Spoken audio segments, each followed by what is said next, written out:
Tonight on CBC Vancouver News. We are starting to see a leveling of our COVID-19 curve in BC. After another deadly weekend, some encouraging news in BC's battle with the virus. Also, a winter wallop on the first day of winter. A pre-Christmas storm brings blizzards to highways and canceled sailings to BC ferries. And how does a healthy 29-year-old die? she went to hospital 4 times in 10 days. How a grieving BC mom says medical staff failed her daughter. This is CBC Vancouver News.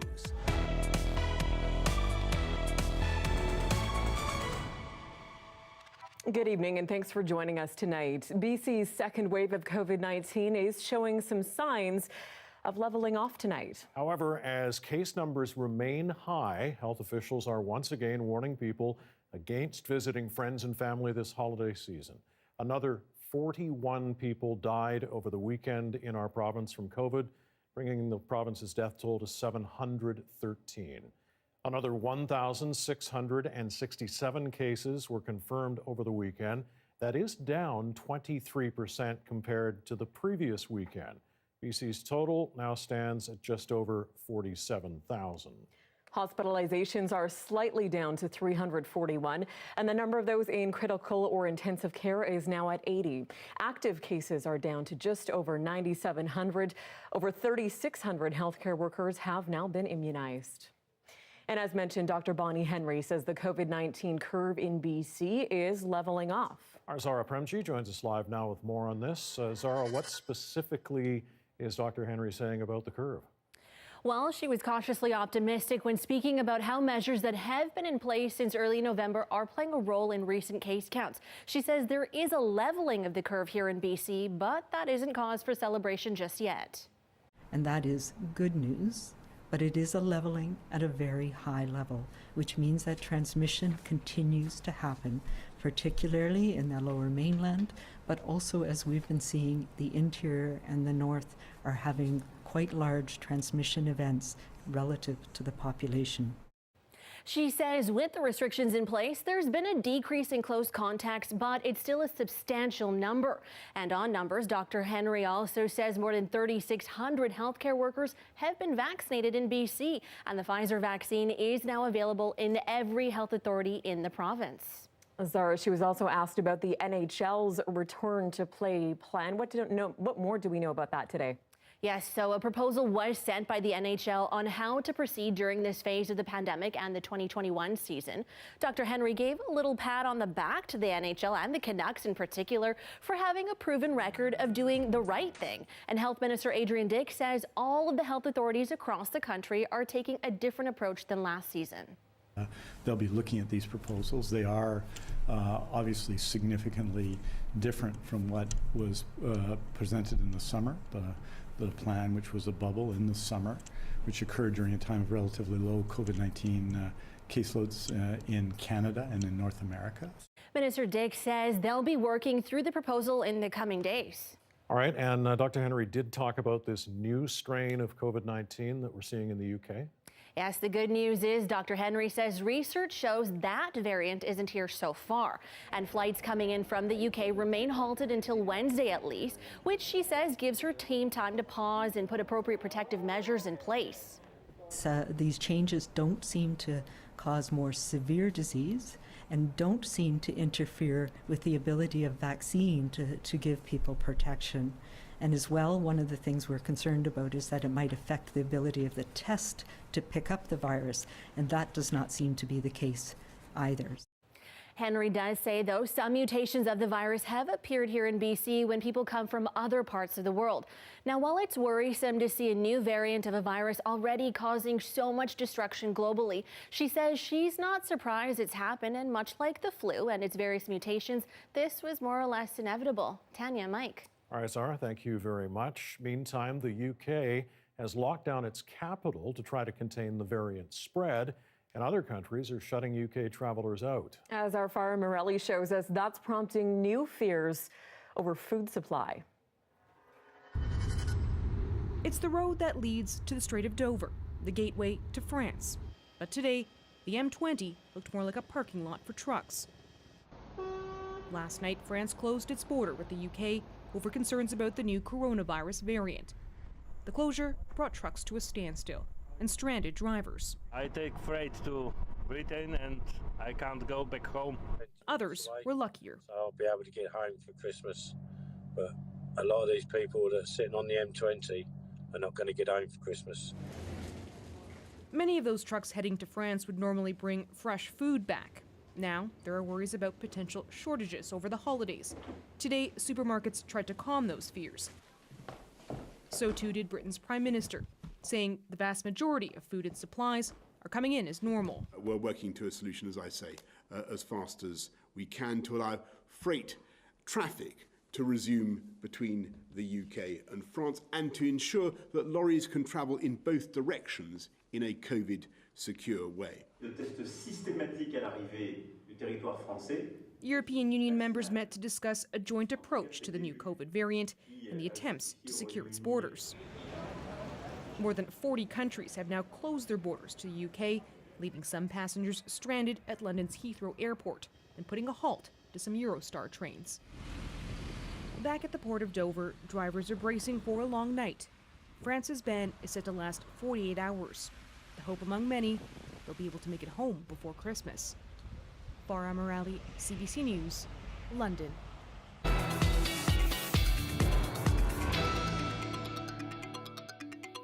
The first day of winter certainly made an entrance across BC today. Metro Vancouver was under a snowfall warning for much of the day, as was other parts of the province, but it's now been lifted. And the cold, wet, windy weather has left a lot of people without power tonight. Our Dan Burritt is live in North Burnaby this evening. What's the situation for our province, Dan?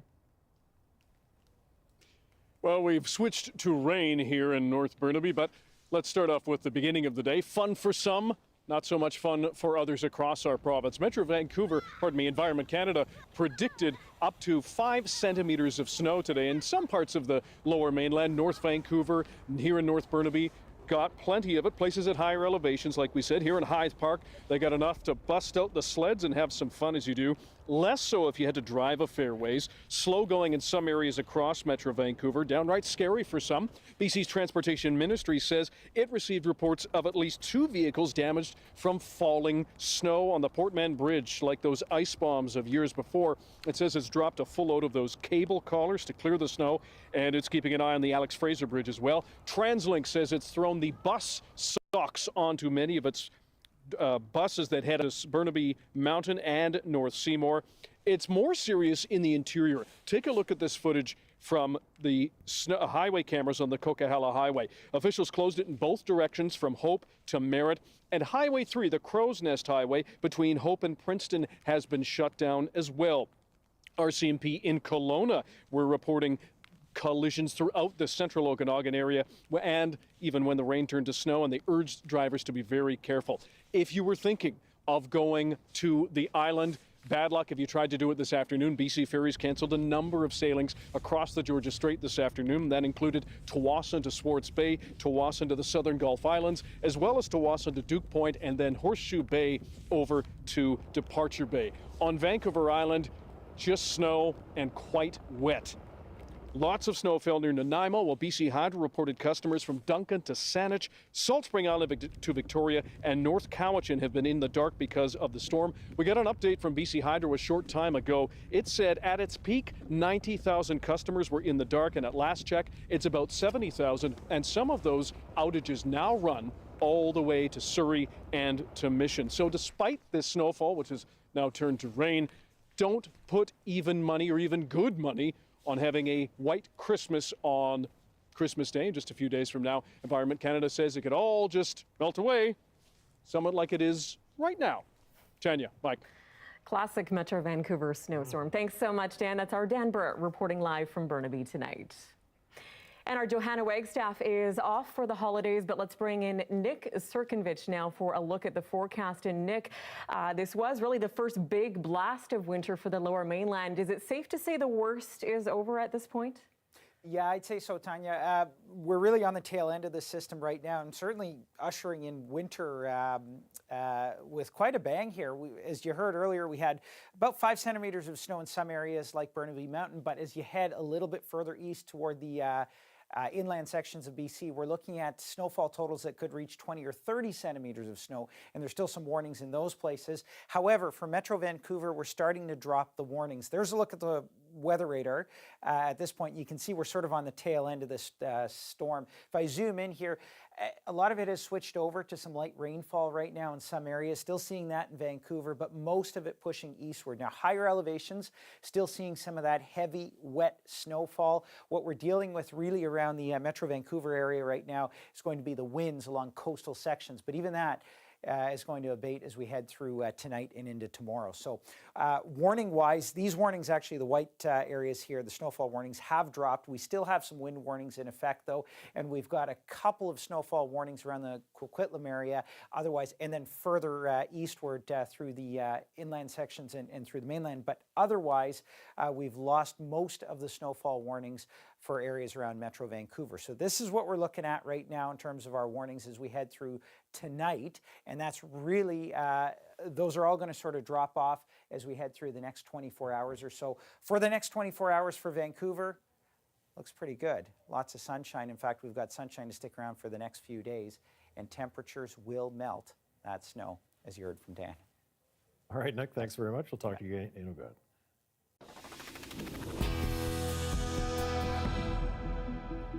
Natasha Forey was in agonizing pain, desperate for help. She went to Lionsgate Hospital 4 times over the course of 10 days. The 4th visit was her last. 29-year-old Forey died in the hospital's intensive care unit. The young woman's grieving mother says medical staff there failed her. And as Tina Lovegreen reports, she's calling for changes to BC's wrongful death laws. Bright and full of life is how friends describe Natasha Forey. She was out of this world, amazing human. There aren't enough words in the English language to describe what this person was. The 29-year-old had initially gone to Lionsgate Hospital for a cyst. A week later, she was having abdominal pain. Hospital staff did tests and said it was swollen lymph nodes and sent her home with painkillers. She would be back the next day in even more pain. She just said it was getting worse. And I said, well, there's nothing I can do for you. Like, I can't do anything. I said, you have to go back to the hospital. Her mother says she was sent home with double the pain meds. On her 4th and final visit, she ended up in the ICU and doctors finally prescribed her antibiotics. But Natasha died the next morning. An autopsy report revealed her death was from pneumonia caused by a staph infection. And it's like, how does a healthy 29-year-old die? She was even outside waiting for the ambulance to come. That's how much she was trying to help herself, and they failed her. In a statement, Vancouver Coastal Health calls it a tragic situation, but won't discuss the details of the case, citing patient confidentiality. The health authority says it did a review of the case and will use the findings to improve care. Friends were shocked to hear of her passing. This is a place where you're supposed to go to get help, not to be turned away. So my initial thought was, like, did someone not take her seriously? Like, and why? Like, how did this happen? Natasha's family is petitioning the government to change the law when it comes to wrongful death.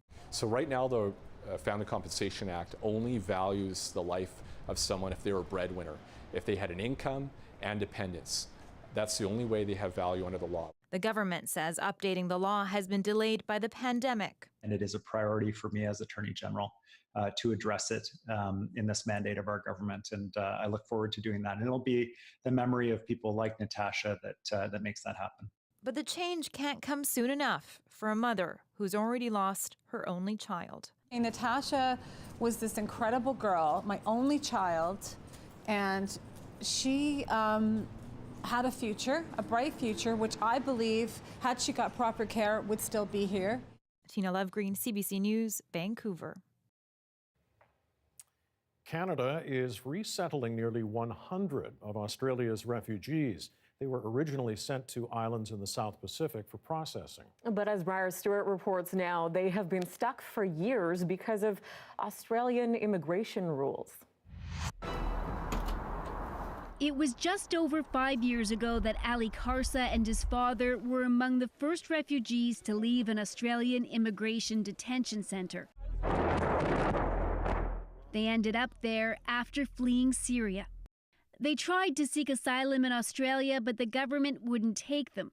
Instead, they and hundreds of others were diverted to a detention centre on Nauru, an impoverished island in the South Pacific. It didn't really look like a detention center. It looked more like a jail.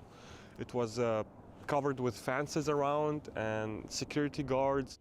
That detention centre, along with another on Papua New Guinea, is now closed. But many asylum seekers are still stuck on those islands. The U.S. agreed to take in around 1,000 of them, but some have been left behind. I'm stuck here. I apply U.S. and then 2 times rejected. And then I still waiting.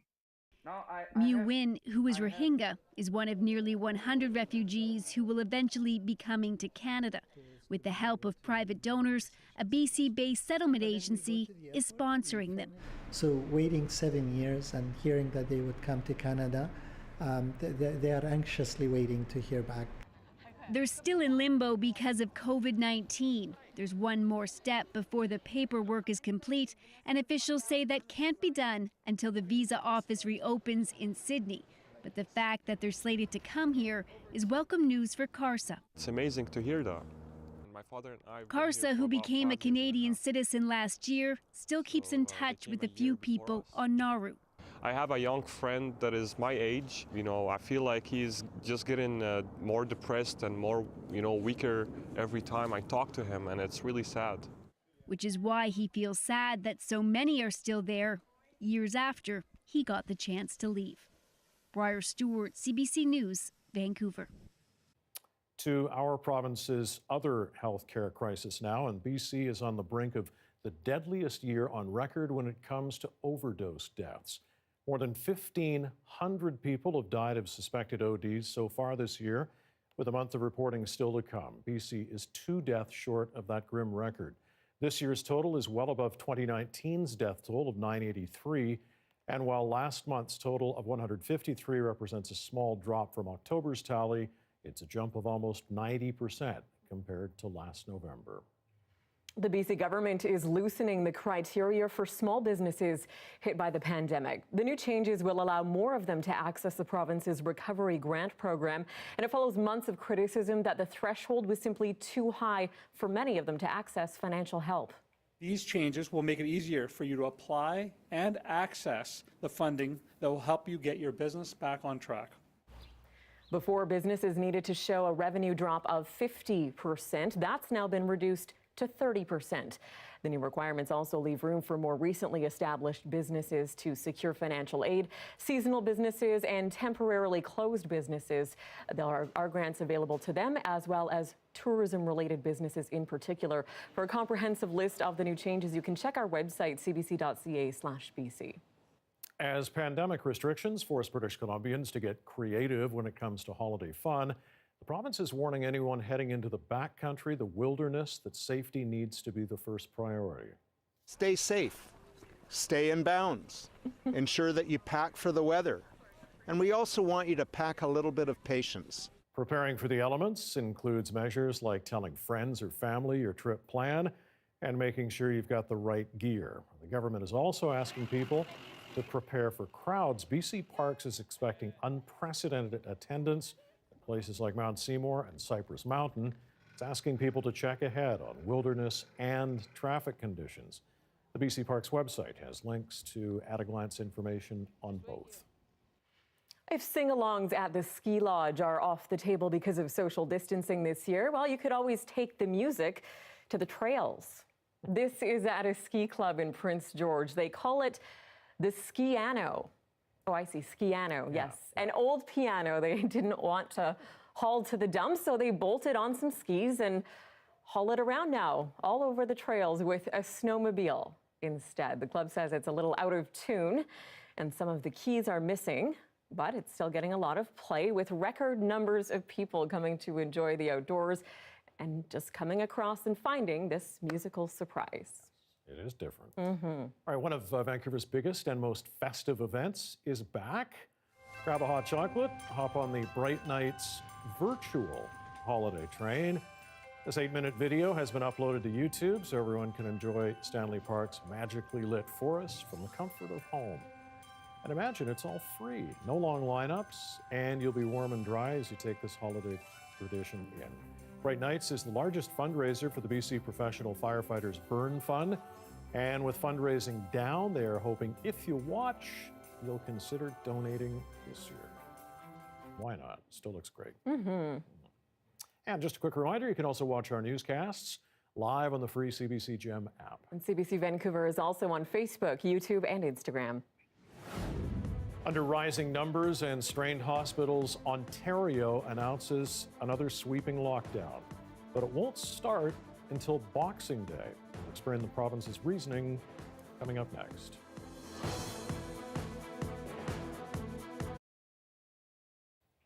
And thanks for staying with us during our commercial-free live stream tonight.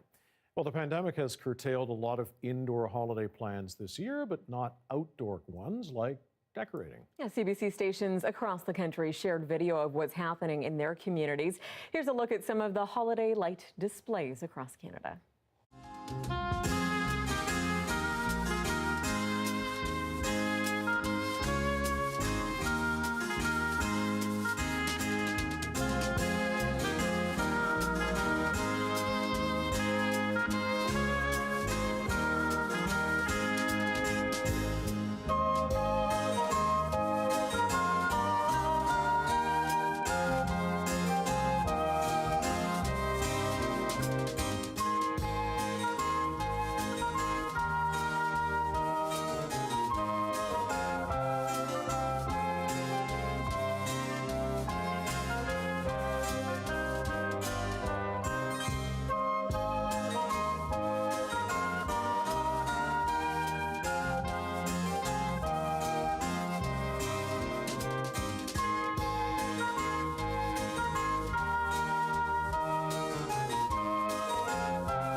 That is impressive.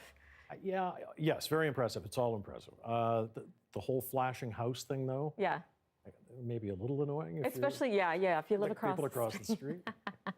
and if they're on all night long, yeah, that might be a bit much. But hey, good on those people and nice festive spirit there. We'll be back in just a few moments with more on COVID-19 news from right around the country. Stay with us.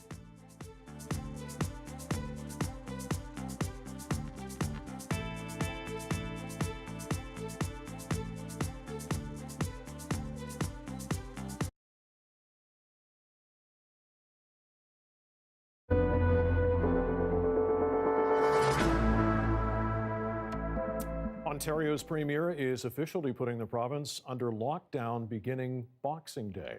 For parts of the region, it'll last 28 days. And as Chris Glover explains, it's in response to a worrisome increase in hospitalization numbers. To prevent crowds leaving lockdown zones and flooding less restricted areas like here in Durham region, now the whole province is being lumped in one sweeping shutdown. If we fail to take action now, the consequences could be catastrophic. In Toronto and Ontario regions already in lockdown, not much will change. Hardware stores and pet stores will no longer be deemed essential, joining retailers and restaurants already doing curbside pickup and delivery. Elementary schools will be closed for in-class learning until at least January 11th, and most high schools closed for in-person until January 25th. I'm supportive of what the province is trying to do.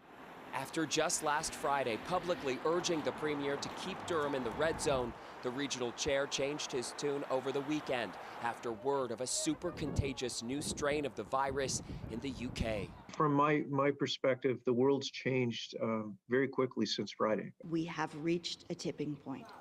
The health minister says COVID patients are overwhelming some hospitals, and in places where counts are fewer, the concern is hospital resources are fewer too. All of a sudden, with cases coming in, it picks up very fast, and some of those other areas have less resources to deal with that.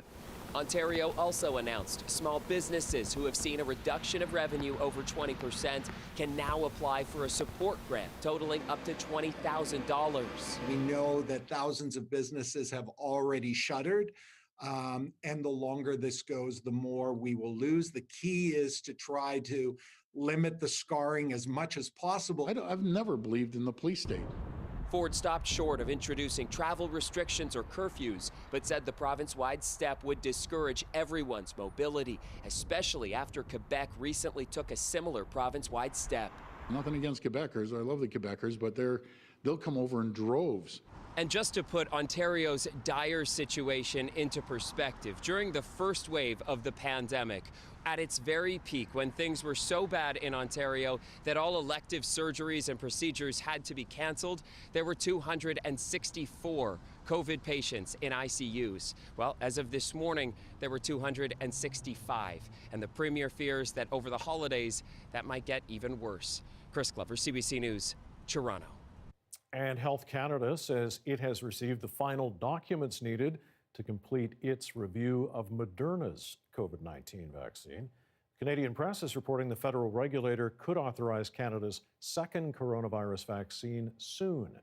However, following approval by the United States on Friday, Health Canada said it expects its review of Moderna's vaccine to be completed in the coming weeks. Americans began to receive the first doses of the Moderna vaccine today. Vaccinations will soon begin in Europe. The European Union has given final approval now to the Pfizer-BioNTech vaccine. Deliveries of doses can now go ahead. The first shipments are scheduled to arrive on Saturday, and the first doses could be administered the very next day. Britain, if you remember, authorized that same vaccine weeks ago, and that prompted the EU governments to pressure the European Medicines Agency to speed up its own approval process. No, you just go ahead anytime you're ready. Meanwhile, you recognize that face and that voice. U.S. President-elect Joe Biden is now vaccinated against COVID-19. Biden was inoculated in his hometown of Wilmington, Delaware today. The 78-year-old is in the age range of those most likely to experience severe symptoms of the disease. And Biden will be sworn in as U.S. president in a month from now, but Donald Trump and his supporters are still throwing around conspiracy theories about widespread voter fraud. As Katie Simpson tells us, a once reliable ally is now distancing himself from all of that. The Attorney General is using his final days in office to make it clear he will not help the president overturn the election results, rejecting the need to investigate conspiracy theories about widespread voter fraud. If I thought a special counsel at this stage was the right tool and was appropriate, I would name one, but I haven't, and I'm not going to.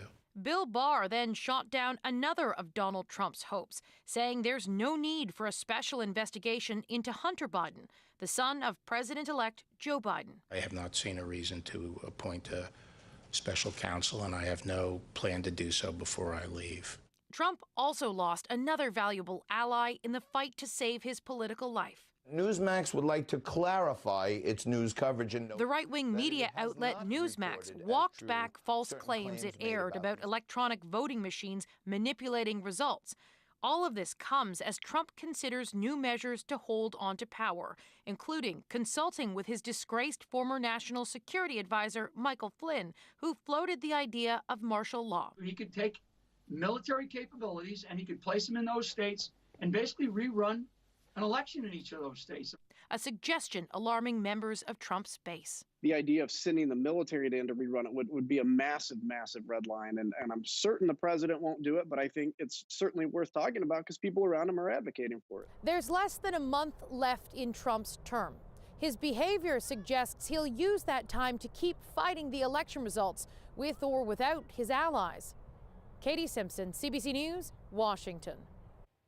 A Winnipeg woman says she is terrified to get back in a vehicle after a truck chased her and slammed repeatedly into her car while on the move in a violent case of road rage. As Austin Grabish tells us, the whole thing was captured on video. Violent road rage and a cry for help. Back up. Stop. Get his license plate. Follow me, please. Follow me. At that moment in time, I truly believed that my life was in danger and that someone was trying to kill me. And all that I knew is that I had to get away. Kiana Jobo's still shaken and struggling to understand how a drive to the bank ended like this. The 25-year-old says she was trying to make a left turn here last Thursday when a man in a truck coming the opposite way stopped in front of her car. Furious she was partly in his lane, she says he started to honk before chasing her. He followed me, came up beside me, attempted to run me off the road, spinning out my vehicle. The driver, relentless in his 10-minute pursuit. Jobo's father in the passenger seat, capturing part of it on his phone. This guy's trying to kill us. Jobo says after managing to briefly escape, the truck followed her. She blew through stop signs and crashed into other cars while he kept hitting her. The game of cat and mouse ended after she crashed into a median and started driving the wrong way toward traffic. Winnipeg police say the driver will be charged with dangerous operation of a vehicle. Jobo thinks he should be charged with attempted murder and wants to know what fueled his rage. The first question in my mind was this race related? Was this racially motivated? She says she's scared to get back on the road. I definitely think that feeling and that fear will stick with me probably for the rest of my life. The timing couldn't be worse. Jobo was on her way to the bank to make arrangements for her grandparents who died last week. On top of those funeral plans, she's now going to try to get a protection order against the driver. Austin Grabish, CBC News, Winnipeg. Her party went from holding the balance of power to holding virtually not at all. Now the leader of the BC Greens says there's a concerning new dynamic forming in the legislature. Our one-on-one interview with Sonia Firstino is up next.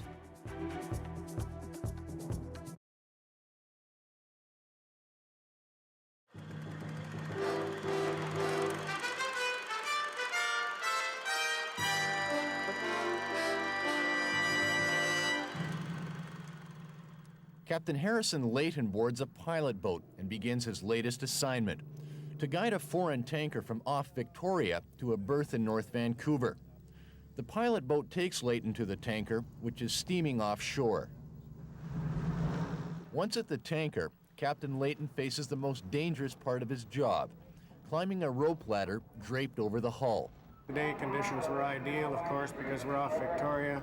But in some other areas, conditions are absolutely unreal. And when you're on that rope ladder, you're entirely on your own.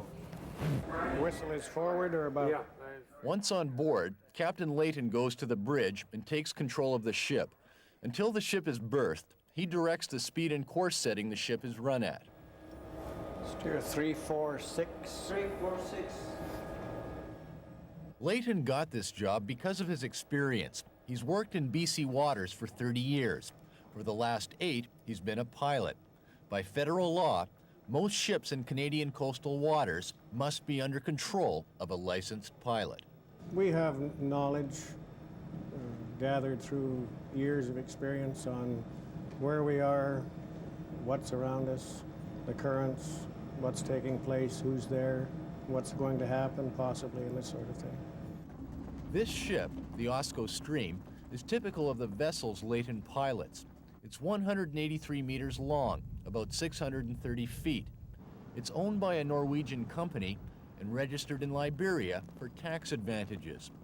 It's manned by 3 Norwegian officers and 18 Filipino crew members.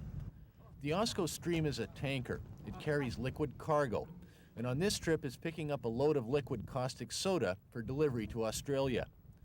Piloting this ship means responsibility for millions of dollars, and it's not the kind of control a ship captain hands over lightly.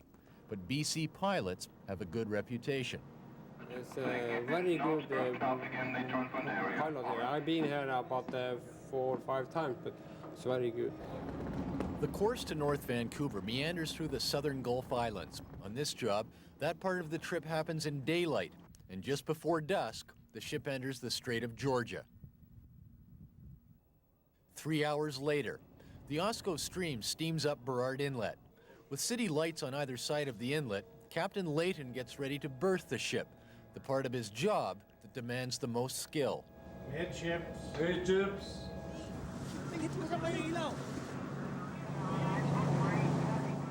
2 tugboats are tied alongside the ship.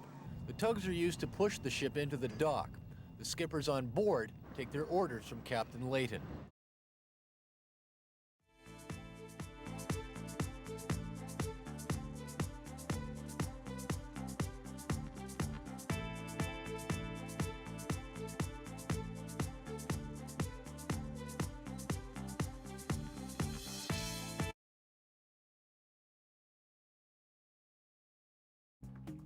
Here are some of the stories we're following tonight on CBC Vancouver News. We are starting to see a leveling of our COVID-19 curve in BC, and that is good news, but it is a leveling at a very high level. Dr. Bonnie Henry is reporting 1,667 new cases of COVID-19 in BC over the weekend. That's 23% fewer than the previous weekend. The virus has also killed another 41 people in our province over the past 3 days. On Friday, Canada halted flights from the UK in response to a new, potentially more contagious strain of the virus. Dr. Henry says no new cases with the mutation have been discovered in BC or any other part of Canada. On the south coast and other parts of BC ushered in the first day of winter with the first big winter snowstorm of the year. Metro Vancouver was under a snowfall warning that has now been lifted. At one point, up to 70,000 people were without power. Gusty winds have canceled BC ferry sailings, while the mountain passes have been blanketed with blizzard-like conditions. And some drivers even fell victim to the return of the Port Man ice bombs, with several vehicles damaged. I mean, Natasha did everything she could. She was even outside waiting for the ambulance to come. That's how much she was trying to help herself, and they failed her. A BC mom is calling for changes to the province's wrongful death laws after her daughter died of a bacterial infection. 29-year-old Natasha Forey went to Lionsgate Hospital 4 times over the course of 10 days. And Forey believes her daughter died because of a misdiagnosis by medical staff at the hospital. The BC Greens are trying to settle into a new dynamic inside the legislature since the election. They went from holding the balance of power to holding virtually no power at all. And that leaves one central challenge: how to hold the new NDP majority government to account despite reduced influence. I put that to party leader Sonia Furstenau in our year-end interview. Here's part of it. Now that you've been back in the legislature since the election, what has changed now that the NDP has a majority government? What's different about the dynamic between your two parties now? You know, I'm a bit concerned about the dynamic that I'm seeing in the legislature since we've been back. And I'm a little shocked and surprised to hear the Premier say that, you know, the opposition parties shouldn't be asking questions on particular topics. We've seen a lack of really clear answers on a lot of fronts, including the decision to reduce the COVID emergency benefit for people on disability and income assistance. We've seen a lack of transparency around Site C, around data, around COVID. And so I'm concerned that these 2 weeks in the legislature are showing a very different tone, not a very open and responsive tone from government. I'm hoping that that will change when we come back in the spring, especially in a pandemic, especially at a time when we really need to be building trust in government. We can't have secrecy and lack of transparency. I am concerned at the signals that we're seeing so far. You've made it clear that Site C is a major sticking point for you. If this is such an important issue for your party, why wasn't it a deal breaker in CASA when you had that leverage with the NDP? Well, I think that was a really important lesson that we learned, because what we put into the confidence and supply agreement was that there would be a report from the BC Utilities Commission to government identifying whether that electricity could be generated without Site C. And the report came back in 2017. Since then, the costs of Site C have gone up, the costs of renewables have gone down, and we now know that there are very serious geotechnical issues at this site.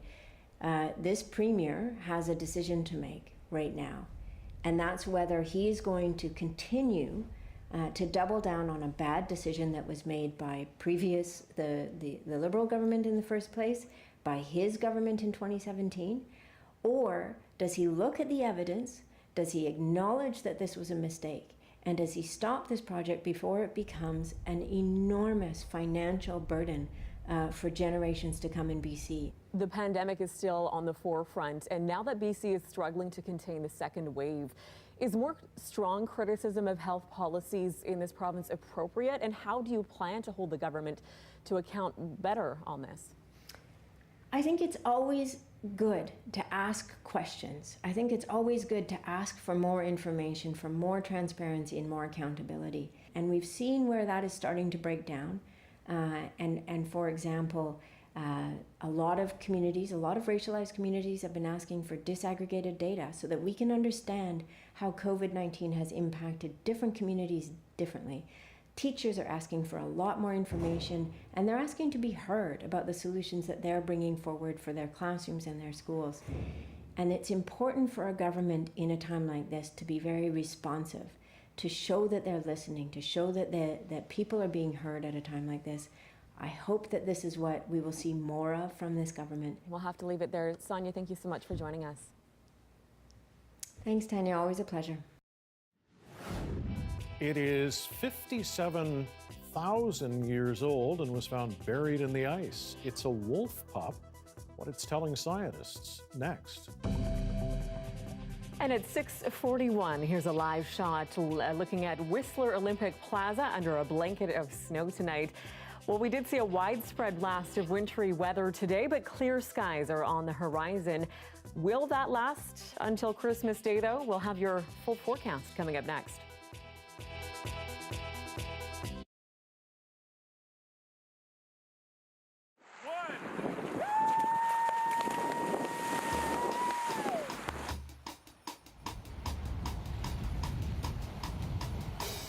What is it?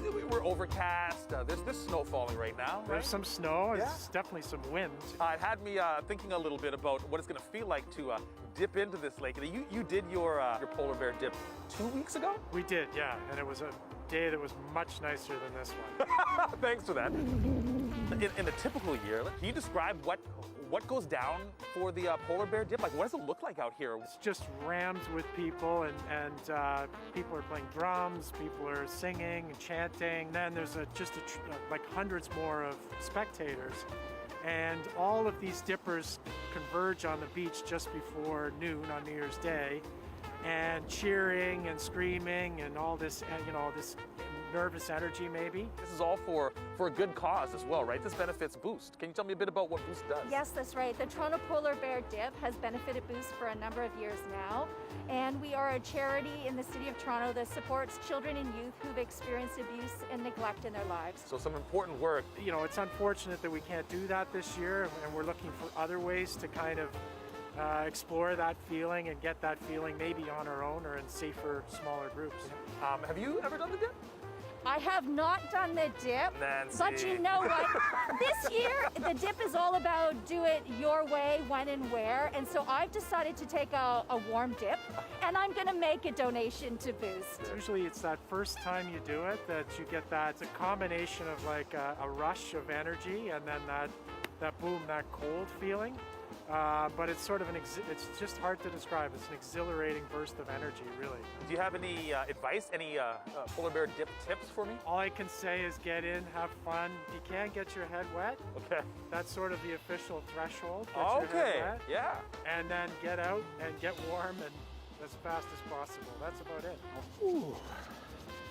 Sure you want to do this? I'm not questioning my decision to do this. I'm questioning how fast I can get out of that water and back into this vehicle. Oh, man. Woo! 5, 4, 3, 2, 1.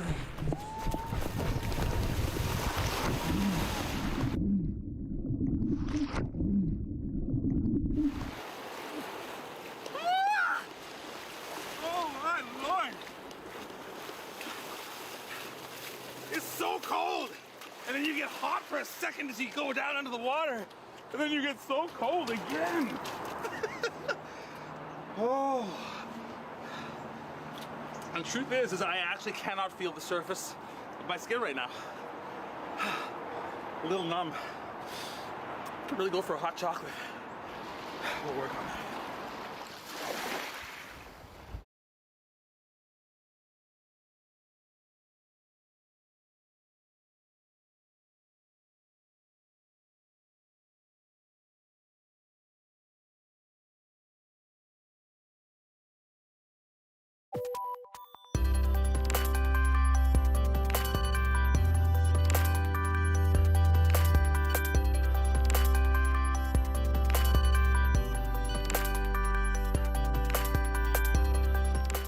Market Report is brought to you by Fortis BC. We've got even bigger rebates. Rebate. Whoa! On select high-efficiency equipment for business, but only for a limited time.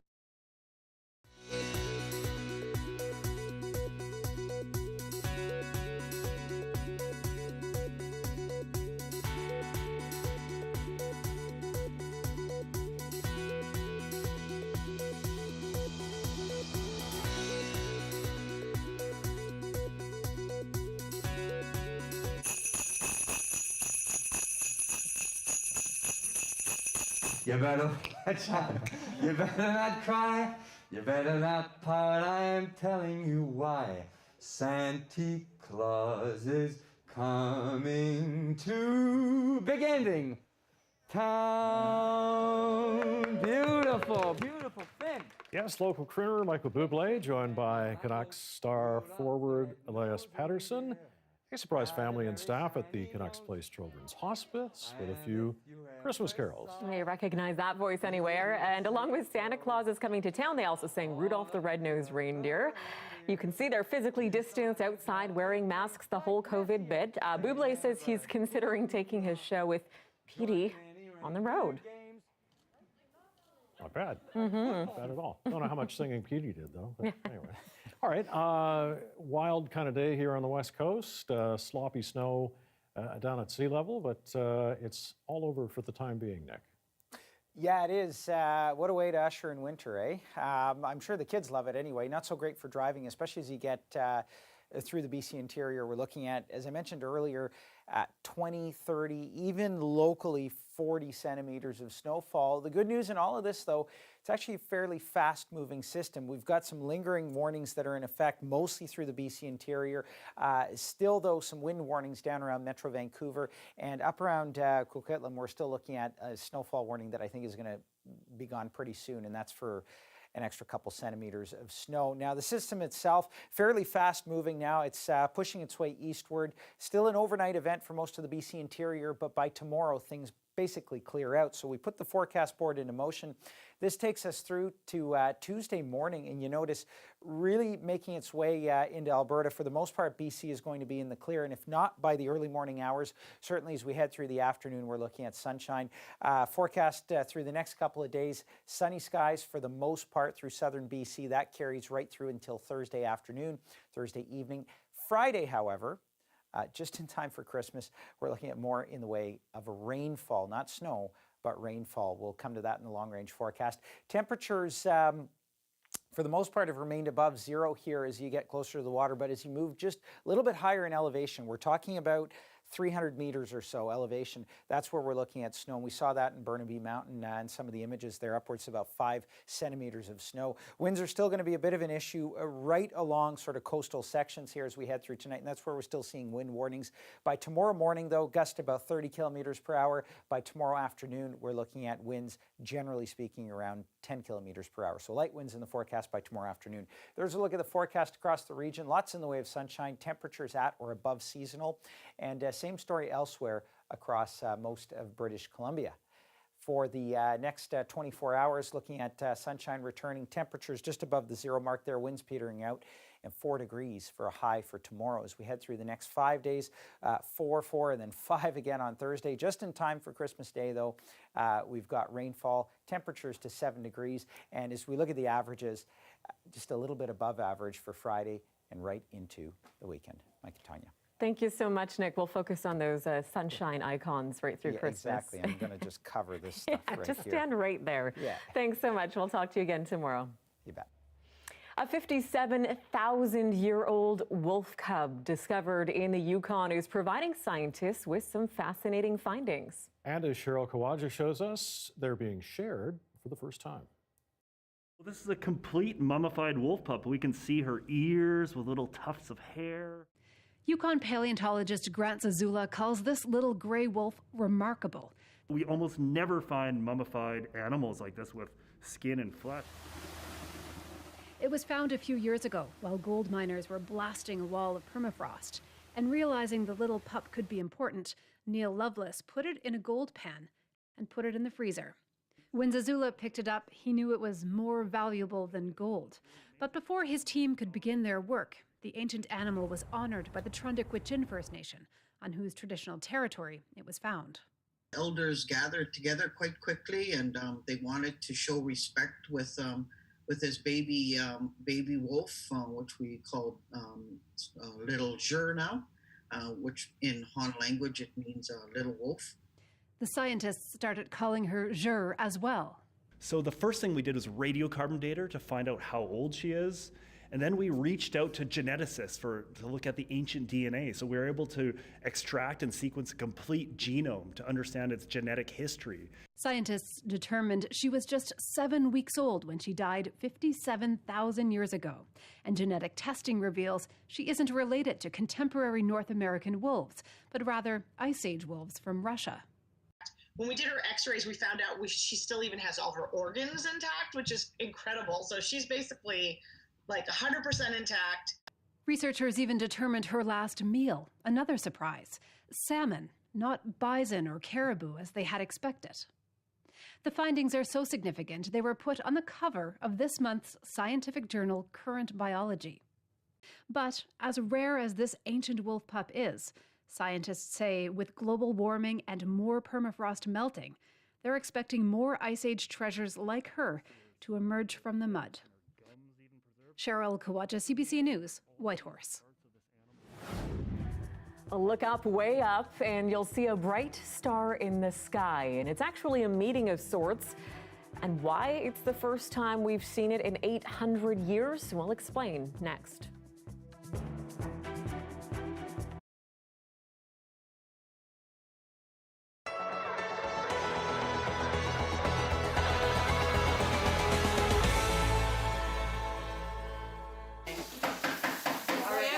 We're pumping out 80 plus 100 plus orders a day.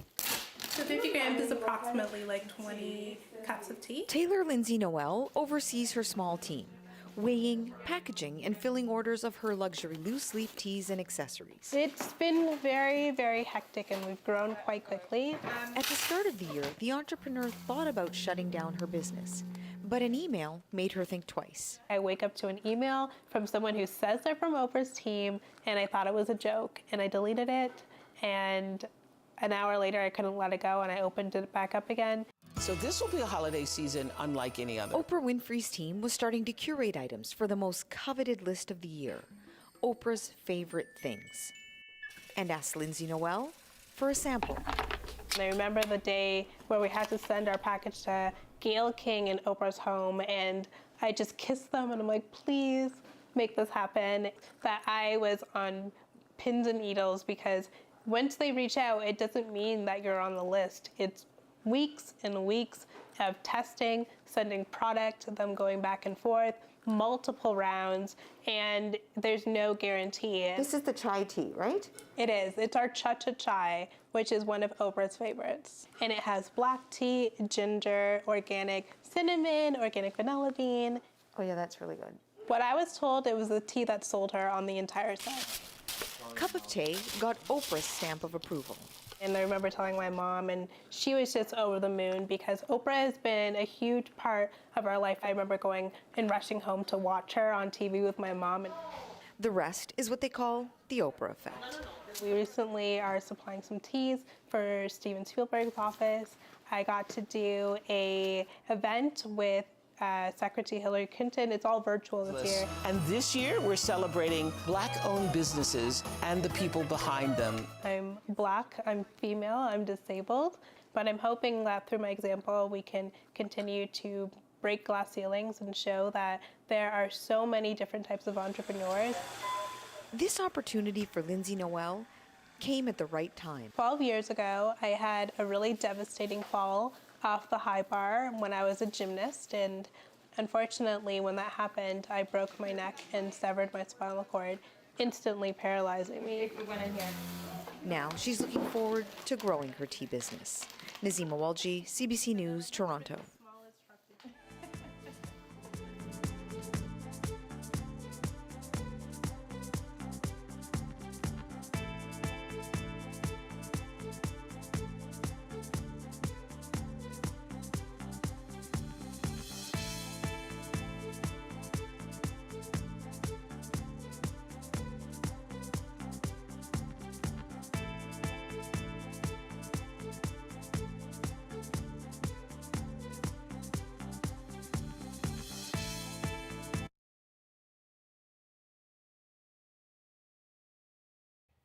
Okay, one man in New Brunswick is taking self-isolating to a whole new level. He built himself his very own bubble of sorts.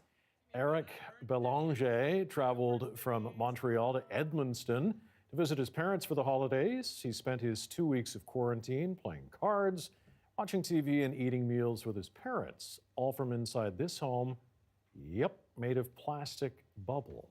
Wow, the family says they called the COVID information line and local police for good measure to make sure it was okay and didn't violate the restrictions.